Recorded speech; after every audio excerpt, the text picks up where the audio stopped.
A very good morning, good evening, good afternoon to you wherever you are in the world. Welcome to the channel once again. Thank you for joining me. As always, I like to acknowledge the return visitors, for their ongoing support.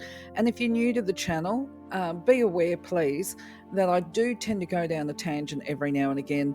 So I have chapters in the description so that you can just jump to the areas of interest for you, because I recognize time is precious and sometimes my videos go for a bit long.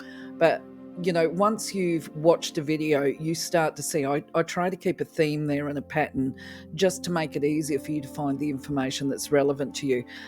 Just a reminder as well that I do have a puppy dog and he can be active, and I will just try and push on. I think he's taken the squeak out of all of his squeaky toys. I think he's chewed them to death. So we should not be interrupted by squeaks today with a bit of luck. So today we're going to be talking about Malachite. That's why you're here today. And basically, this has actually been quite the journey for me as far as making this particular video.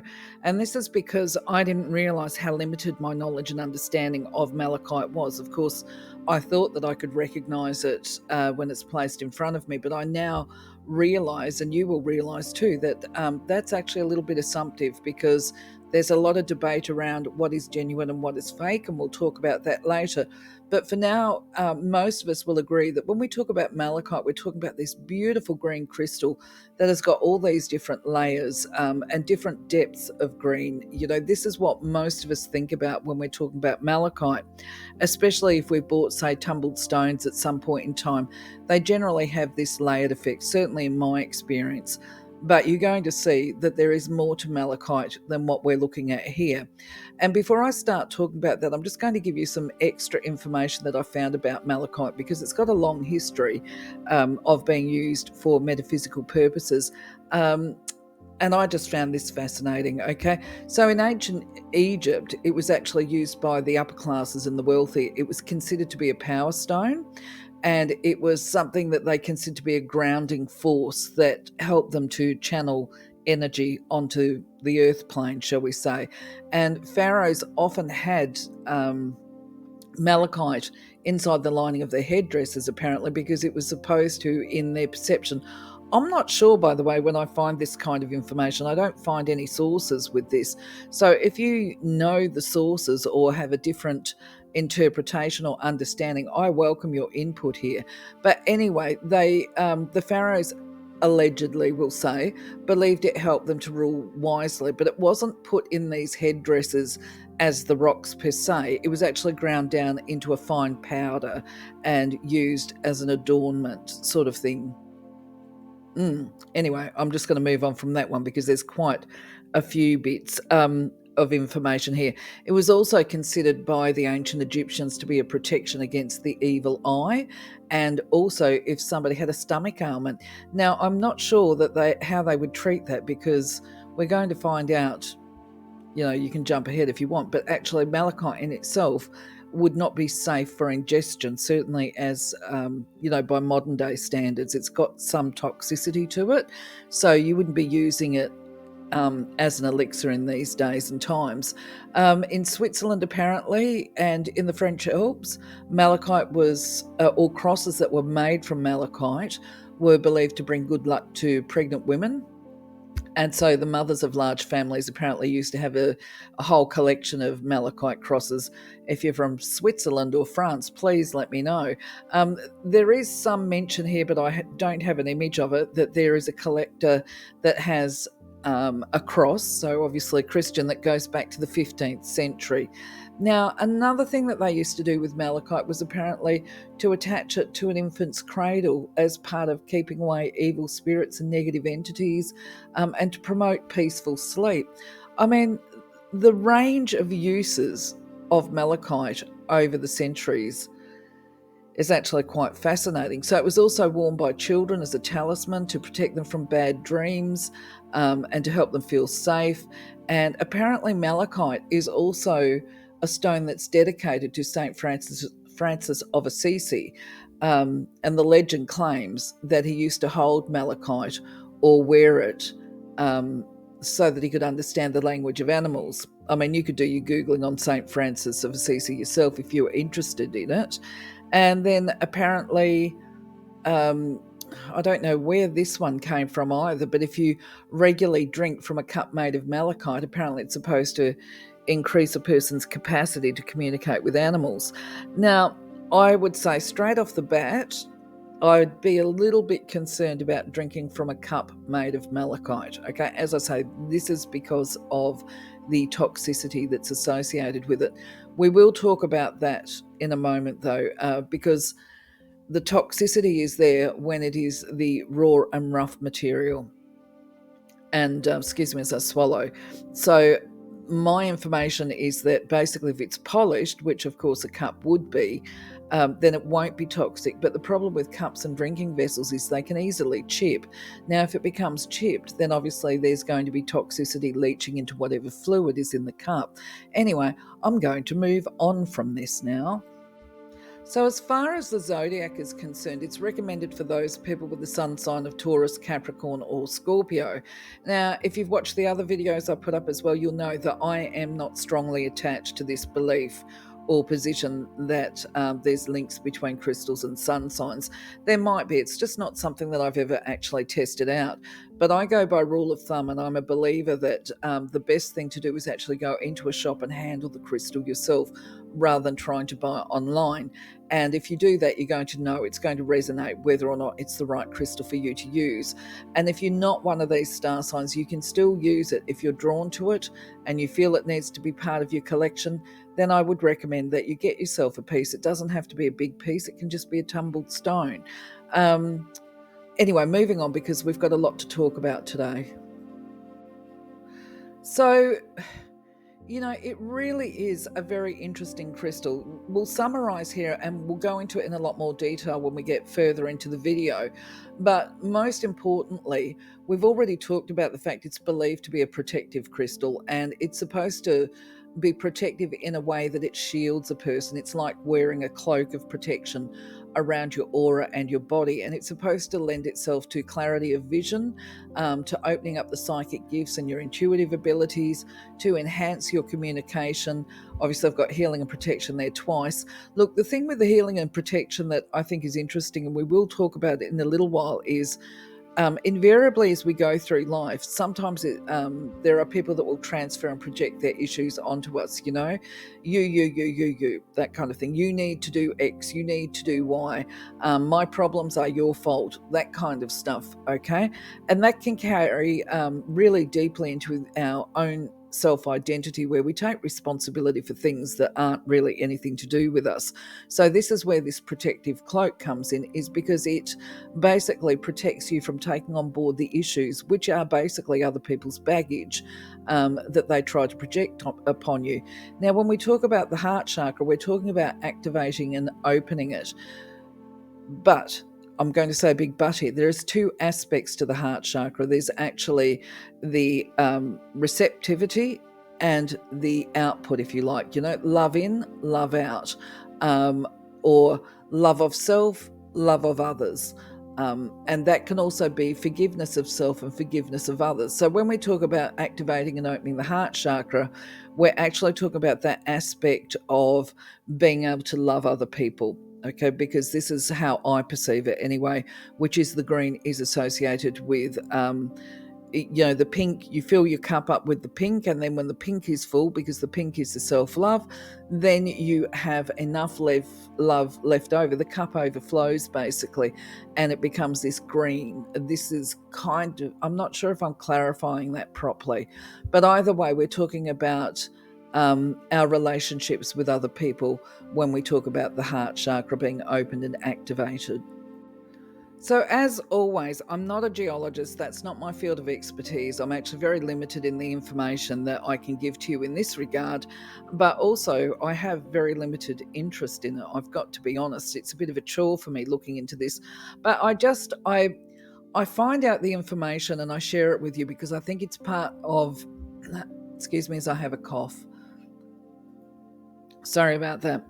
I think it's part of informing us as the buyer when we're making our purchases so that we don't become scammed and ripped off. We've got this basic understanding that's going to inform our decision making and how we spend the money. And it's also really important to know when we're buying, because we can be so easily ripped off, you know. So anyway, it's a copper carbonate mineral.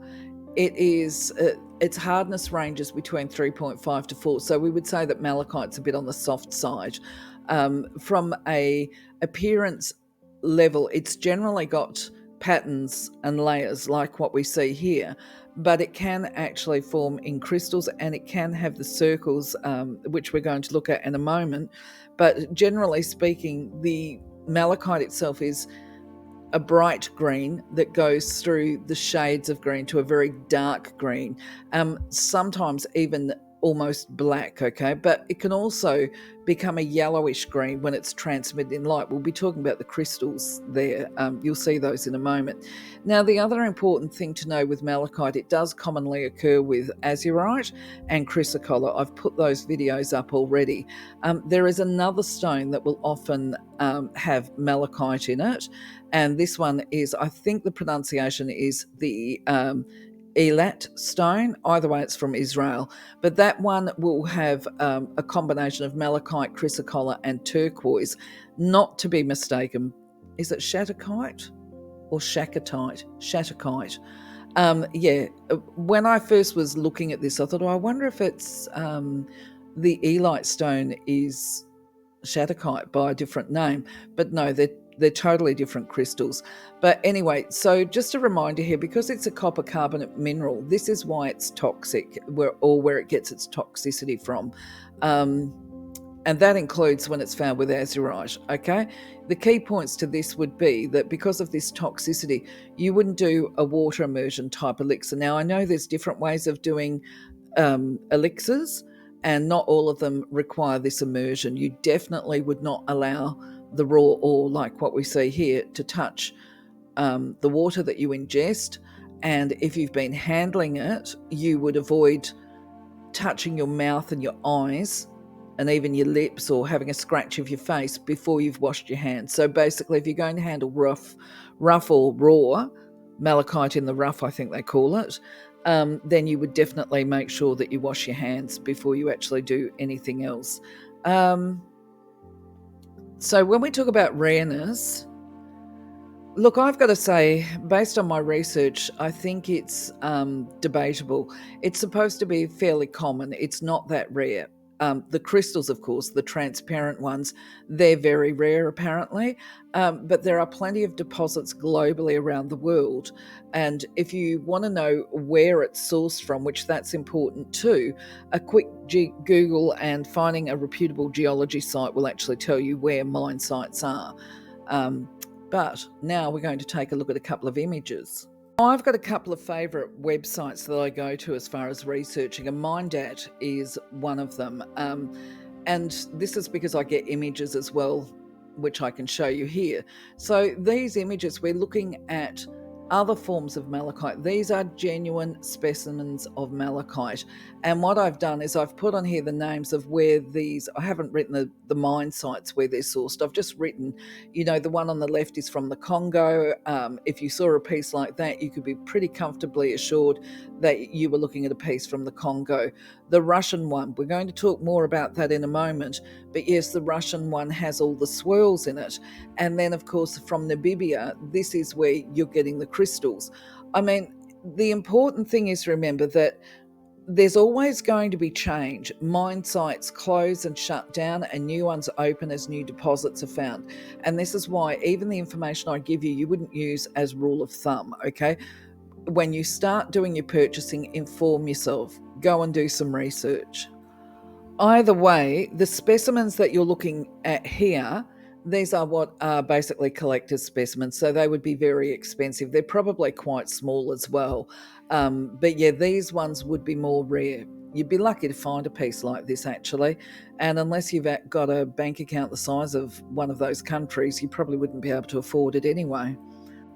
Now, what is worth mentioning, and this is what I find a little bit contradictory, is that while malachite is fairly common, it's also commonly faked. Now, with, I guess, one of the things I did observe is that quite often the fake malachite, which you can see on the right hand side, that is marketed as faux, the FAUX, faux malachite. But if you didn't know that it was faux by the name, you should be able to tell by the structures, by the way those layers are in place, and also by the fact that if you can actually find these videos, these images online, you can actually expand them and look at them, magnify them, and you'll see that it's got black lines. It doesn't have green ones, and that's quite a distinctive means of identifying fake. The other thing is, if you were handling it, you could feel that you would be able to feel that it is faked. Now, the other thing too is it's important to know that from what I saw, that the Russian sources that I showed you on the other image, the pieces from the Russia or from the Russian mine sites, apparently that mine site has been depleted. And what I saw on MindDat, I saw a whole forum and discussion about it, is that malachite was very popular there, and they have very skilled carvers. So whatever deposits they had, they've made amazing carvings out of it, and that it is believed that they obviously ran out of the natural stuff. So what they did was they started growing it in labs because it is so popular over there. So even the geos were kind of like, is it synthetic? Does it matter? Is it lab grown? You know what I mean? It is still made or grown, but just in a laboratory. So it is a synthetic malachite, as in it's not naturally grown in the environment. Not sure if I'm being clear about this. I'm going to come back and talk about that in a moment because I've got that image up there of lab grown. But before I do that, I want to talk about the image that is on the right. Excuse me as I swallow again. Reconstituted malachite. Now, what that means is that I would imagine, okay, I didn't see all the detail on it, but it apparently is genuine bits of malachite that have been glued together or whatever to make these kind of tumblestones or whatever. And I would think, logically speaking, that would be the leftovers from the carvers, the people that are carving, or if somebody's doing tumbled stones, that rather than waste the byproduct, they just reconstitute it and create these other crystals. So it would be debatable if you were really into the energy, a reconstituted might be, in your mind, as good as buying the genuine article. And the other thing with the synthetic is that might be appealing to you as well. It all comes down to personal preference. In the middle, though, we've got the photograph of the genuine article. Now, you can't see that on this photo unless your screen, I guess, allows you to really magnify it and go in and have a look.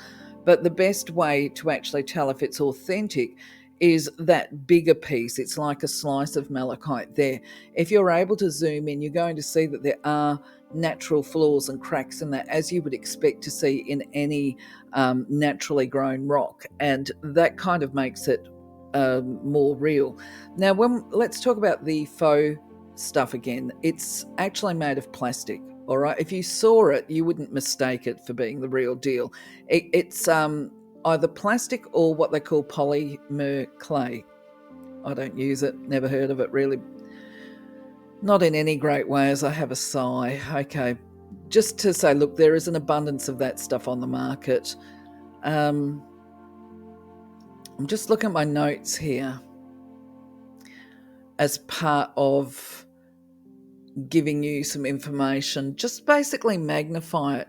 The little obelisk that we see there, which is like the little tower, when you magnify that one, you can actually see that there's a range of swirls that you just wouldn't be able to make if you were manufacturing. It just comes up totally different to the fake stuff. And the more you look at fake versus real, the more your eye is going to be able to identify what is fake and real. Unless Okay, so here's the unless. And what I'm going to do is, I'm sorry, I'm going to bore you with this because this is a really, what I found to be interesting discussion that happened on one of the forums. And the photo of the lab grown stuff was put up by somebody saying, is this, well, actually, first of all, they put up their beads and they go, are these genuine malachite? Because they don't look right to me. And the consensus was that the person needed to break a couple of the beads, and that would reveal, there was a couple of tests that they could do to establish. I'm not going to talk about them here because it's just outside of my comfort zone. But the suggestion was that the buyer actually break a couple of the beads, and that would tell them whether or not they were real. Okay, this is just another way of doing it. So anyway, let me check again at my notes. Okay, one of the responders said once the beads were broken and the photograph was loaded, he has come up saying, oh, what was his name? Owen somebody. He says, I have a cautionary note about Russian synthetic malachite to the effect that it cannot be distinguished from natural malachite by the standard gemological tests. And that is not to say that this is what you are dealing with. Okay, so what he's saying there is, because this lab-grown stuff in Russia, it's grown but in an artificial environment. So therefore, to all extents and purposes, it is genuine malachite for them. Now, I just want to put this little note in here as well, is apparently they started lab growing it because malachite ornaments are such a big deal in Russia, and because they depleted their natural stores, they needed to get it from somewhere. So they still have the malachite carvers. So they're still trying to create natural malachite, I guess, or as close to, but doing it in a lab. Anyway, so the guy goes on to say that he says, that said, your broken bead does not look like broken natural malachite to me. You could look for the following. So he's giving her tips, or him tips, on how to identify natural malachite from the fake. Natural malachite is quite soft and is easily shaved with a good and properly sharp steel blade. The shavings will come away as green powder, almost as fine as talcum rather than as splinters. There you go. That's what they put together to make the reconstituted. Then he says the fracture should be dull and uneven to splintery. The natural malachite will often show a magnetic response to a rare earth magnet. Now, what that means is there is a magnet. I've put it up in one of the other videos, and if you were to hold it over the malachite, I believe, I'm open to correction, the malachite should be attracted to the magnet. Okay. Now, malachite is quite dense. If you have the means to do so, there's some tests. I'm not reading all of it here. I'm kind of condensing it. Anyway, he gives some more information about the testing process and how to do it. But the really important thing here, please, if you're a geo, correct me if I'm wrong, if my understandings are incorrect. What I understand is when they do the lab grown, because malachite is a copper carbonate or whatever, they use a copper wire to start the process off. And if you look at those beads there, if you're able to magnify them, you're going to see actually the lines where the original copper strand was. So that's very telling. Now I'm going to try and stick to my notes here because, as you can see when you look at this slide, it's a really spiritual stone. It's got a lot of spiritual attributes here. So it's definitely considered to be one of the most important minerals for protecting against negative energies. And it's said to fill our auric field with positivity while simultaneously pushing all the negative out of our aura. And I mentioned before, it's considered to be an invisible cloak basically around you. What can I say? Basically, it's supposed to assist with business success. So if you're going into a new business venture, you would probably want to have a little piece in your business. I like to use things, say Lakshmi statues, as words are escaping me, as part of promoting success, because she's associated with wealth and prosperity as well. And you could put a piece of, let's say, tiger eye or citrine or malachite into the lily to draw business success to you. Okay, so it's supposed to protect against the evil eye. It's supposed to be beneficial to use as a talisman if you're flying or traveling. It's said to, as I mentioned before, activate the brow chakra by lifting the veil. It's said to open up the heart chakra to rejuvenate and balance and open a person to this unconditional love.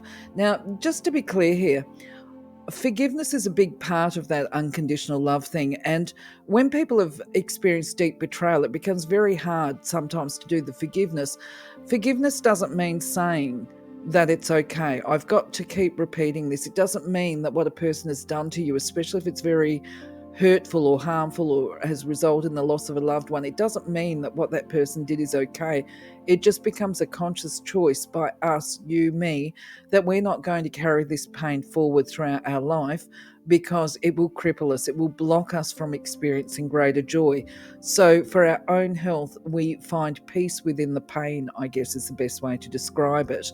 Anyway, Malachite is supposed to assist with this process of self-growth and development. It's got some unusual attributes in regard to the environment. You could place it in your environment because it's supposed to purify the environment within which it's sitting, and that includes electromagnetic pollution. So if you're working in a kitchen around a lot of microwaves and that kind of thing, you could possibly put a piece of malachite in there somewhere. If you're working at a computer like what I am, you would be advised to place a little piece by your computer. And what else can I say? Let me check my notes again. Just basically, to be able to connect with the higher realms and to be able to receive our spiritual guidance and connect to it, it does involve this process of healing the pain. Okay, so once we go through that, work through that pain and open up the heart chakra, then we're able to connect to our spiritual guidance team, if you like. From there, from the heart chakra, you go into spiritual communication, which is the throat chakra, and then into the third eye. You know what I mean? So it's all part of this process of ongoing development. So as you can see here, it has got a lot of physical healing attributes to it as well, which is probably one of the reasons why it's so in demand by people everywhere. But before I talk specifically about the healing properties of malachite, I just want to mention that it's supposed to help people recover from the side effects of vaccination. And this is obviously very important for everybody post-COVID, where many people do have side effects if they actually had them done. I'm not going to open a debate about whether or not, we should have, could have, would have, whatever. The point remains that many of us did. I did have the vaccination and I also have side effects because of it. It was a choice I made because I wanted to see my family. Anyway, such is life. Anyway, to recover from vaccination, it would be recommended, if I can speak, that you get a piece of that azurite malachite crystal. And it's also the same azurite malachite combination is said to help eliminate and neutralize any toxins that are within the body. Okay, so that's interesting, I think. That also is another reason why it's beneficial for antibiotic symptoms, recovering from them. Now, a lot of people go, why are antibiotics? Yeah, look, some people react to antibiotics and they can have some unpleasant side effects.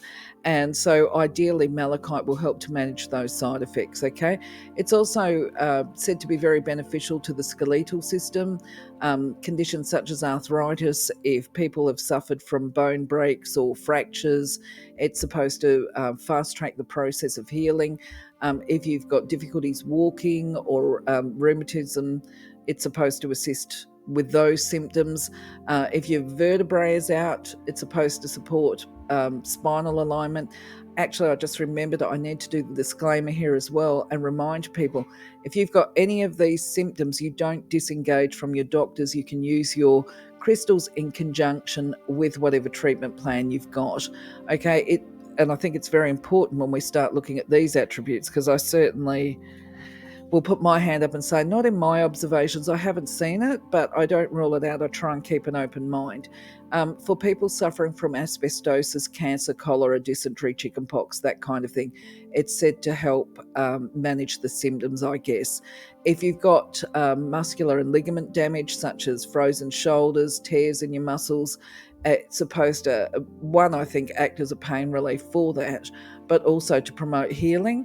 And if you just have general weak muscles at the best of times, it's supposed to strengthen muscles, and it's also said to promote tissue regeneration. So that's relevant to things like the skin conditions. It's supposed to be beneficial for women giving birth, actually. I didn't know about crystals when I was having my children. And if I'd known about the benefits of colic, I would have tried it out, because I had 2 colicky babies and that was a bit of a nightmare. It's also said to minimise the symptoms of car and travel sickness and support eye health. If you've got cataracts or vision impairments or other eye disorders, you might want to consider wearing it.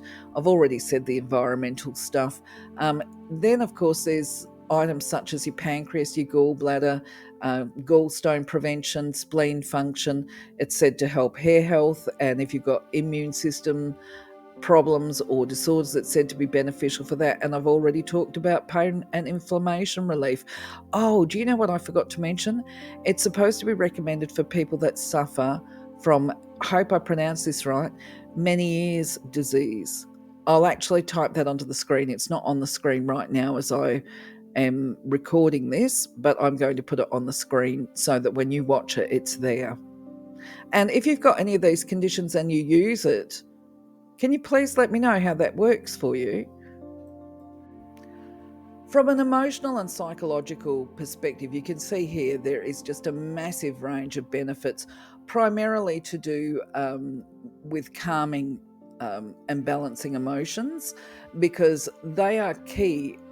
Getting a grip on our emotional state is key to actually to our spiritual growth and to being able to reach our goals, to be able to manifest, and also to retain good health, because we all know that evidentially science supports this, that if we suffer from conditions such as anxiety and depression and that kind of thing, they will impact on our physical health in negative ways, and it will foster, I think, an exacerbation of the symptoms of illness. So definitely it encourages emotional balance and supports an attitude of positivity. You know, this belief in universal processes, at the very least, supports this positive attitude. Confidence builds on confidence, helps a person to become independent and to take responsibility for whatever is going on in their life, and also to support the willpower, the courage and perseverance, the determination to achieve those goals that we set ourselves.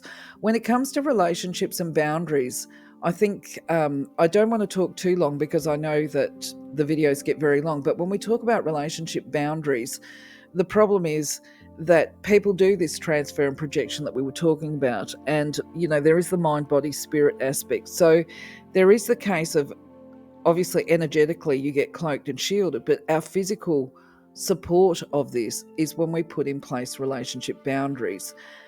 And of course, that's not always met well. And sometimes we can feel guilty. We can take on board that baggage of other people and feel guilty that we're self-caring. So it helps us to strengthen our capacity to maintain healthy boundaries and to self-care, but also it helps to soften the ego aspect, where we can become insistent and demanding.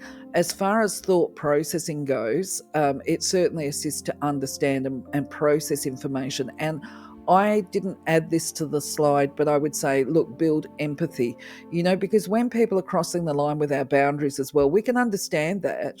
But as with forgiveness, it doesn't mean that we have to tolerate it, okay? We can still stand strong in our self-care in kind ways and loving ways. It's also said to offer a clarity of vision, and with this information processing to be able to see, understand clearly, It's recommended for students, okay, people that are studying probably the degrees, because it helps to process the new information that's coming in.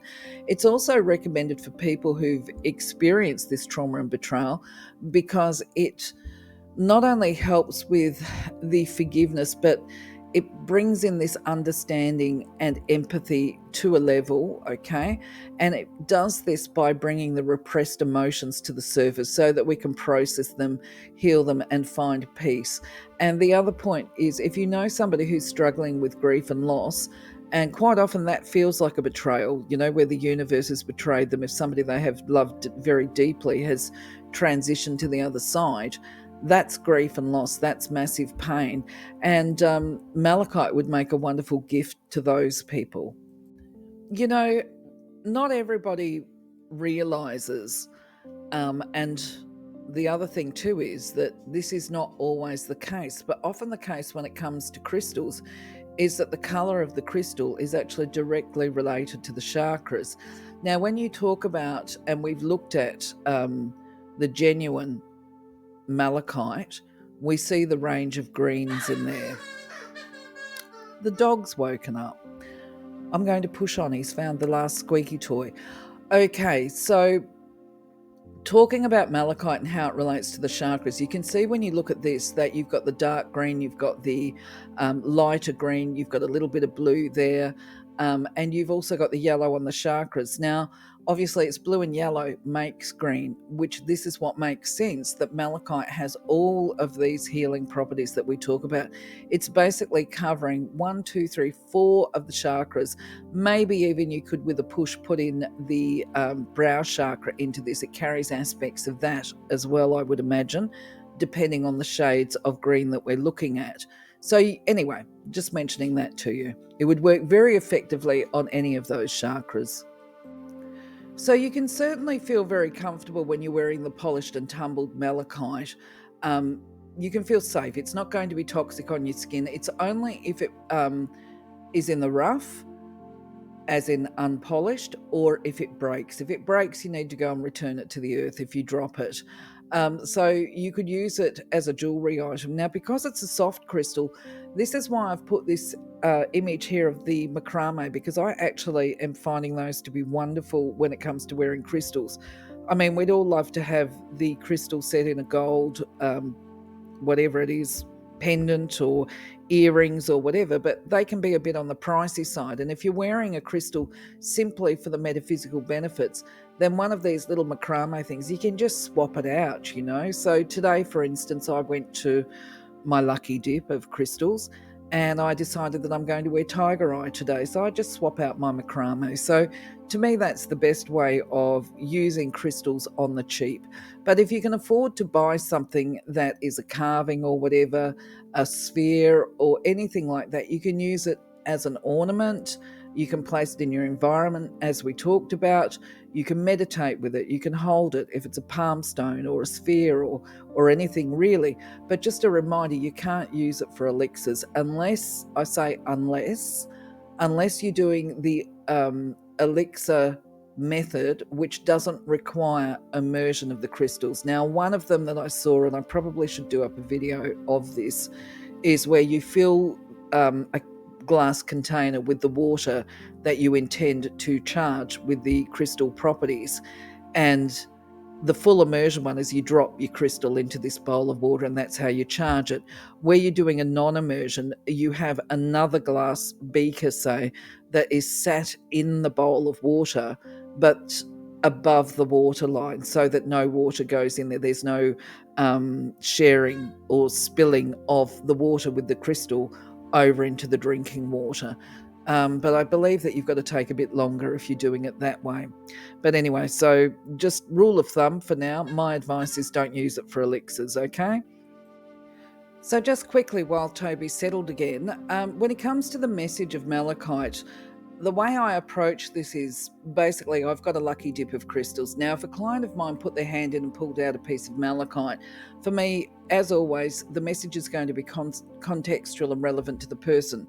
But the rule of thumb for me is that malachite generally speaks of a need for forgiveness. There is this probably a hardness of heart when it jumps out, and that they might need some help to actually shift through this hardness, to soften it and to be able to forgive them. And, obviously the depth of the pain varies from person to person. So that would be the first thing. Now, the other thing is that if it's contextual to the person may actually be making efforts to work through this. Usually people are aware that there is a problem that they've got to address that's blocking them from experiencing joy and love and things like this. So I would say a couple of things from this is they've started and maybe they've found their way. But either way, it's a reminder. Healing is a process. It's layer upon layer, as is malachite. We get through one layer, we release it, we heal it, and then underneath we oftentimes will find more layers. And a lot of the time too, we're simply scratching at the surface of pain. Now, when we're really committed to this healing and raising or rising, if I can pronounce, raising ourselves above these previous limitations, then that means going through the whole lot. And sometimes we need to have some help to get through that. And sometimes it's not always appropriate to be unpacking this with our friends, because it can strain a friendship and it can actually even end a friendship. So I would see this as being a case of, look, it looks like you're unpacking and it's a big pack that needs to be lifted and you're working on it. But it might happen quicker for you if you're able to access professional supports and unpack that. This is particularly useful for people that have experienced trauma. Now, I want to be clear, of course, that just because a person says that they're trained in trauma and trauma therapy and that kind of thing, or a specialist, doesn't mean they're actually good at what they do. But either way, you will be able to find the support that they need.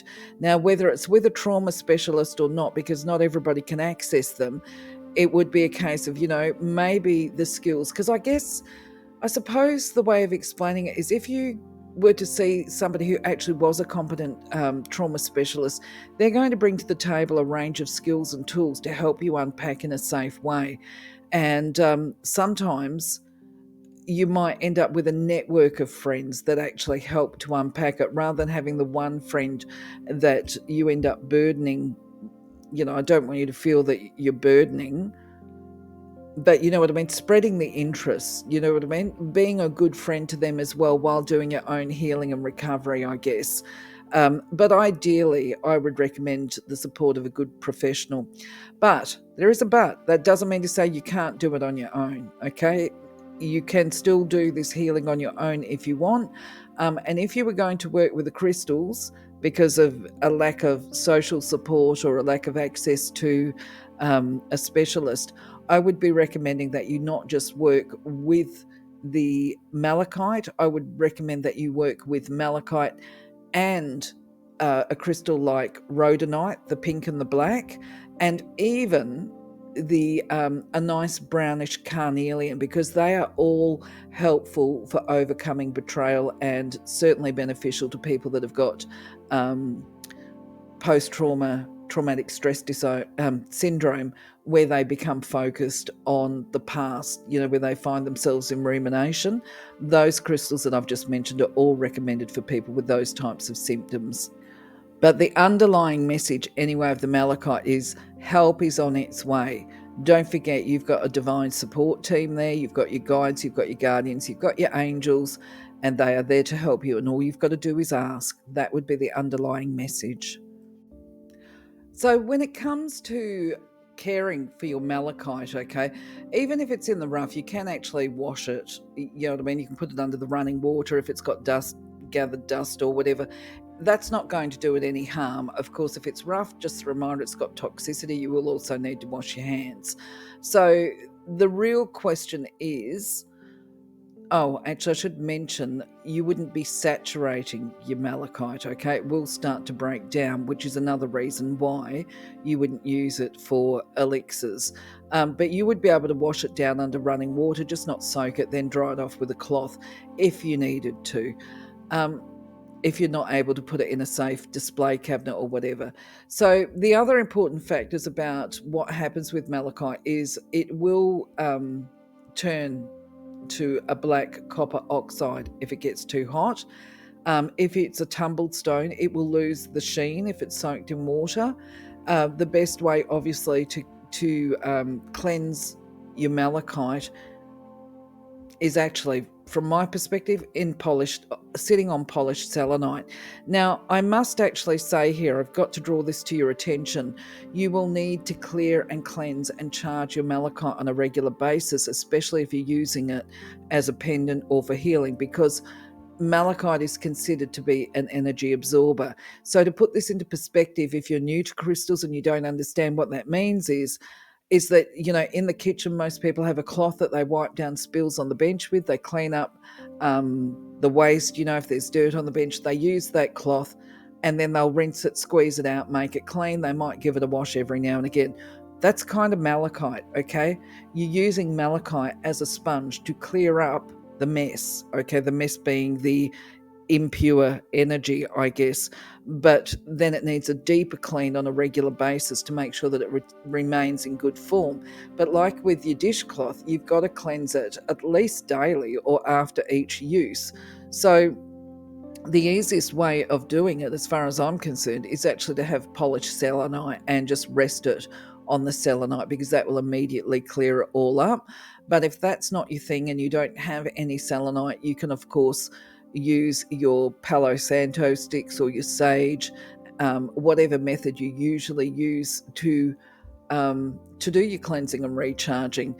Of course, it's going to be okay if it's left out under the full moon. I think a certain amount of exposure to sunlight would be okay. Even in Australia, you would be careful about putting it out for any great length of time. But sometimes even if I know that sunlight's not healthy or our sunlight's not healthy for a crystal, sometimes I feel I need to put it out in the sunlight. I suppose it's a bit like sometimes we all know in Australia that sun's not good for our skin, because you can get skin cancer. But you also get vitamin D from the sun. So you've got to have a certain amount of sun exposure there. And I feel the same for my crystals, actually. Sometimes they need to have sun. Just I monitor the quantities. Other ways of cleansing and purifying the crystal, of course, can include the sound therapies or sound healing. If you do the hands-on healing and work with energy, you can do the energy rituals. It's really up to you what you feel guided to do and how comfortable you are with whatever method that you do. And sometimes if you're anything like me, I might use one method and feel I need to do something more, that I need to do something else. So that will be the times perhaps when I lift something off the selenite log and I go and put it outside, or I start burning sage. So, my friends, we've now come to the end of it. It's a long video. I do apologise for that, but thank God I put the timing chapters in right. But at the end of the day, malachite has got a lot of properties. There's a lot to talk about with malachite. And in fact, in my experience and understanding, it's generally part of everybody's crystal collection. Even if it's a tumbled stone, most people will have it because it's such a good fallback option, is where I'm going. And it's not generally super expensive when you buy it as a tumbled stone. But for now, though, I'm going to say thank you very much for being part of my journey. Have a wonderful day, blessed day, take care. Catch you on the next video. Bye bye for now.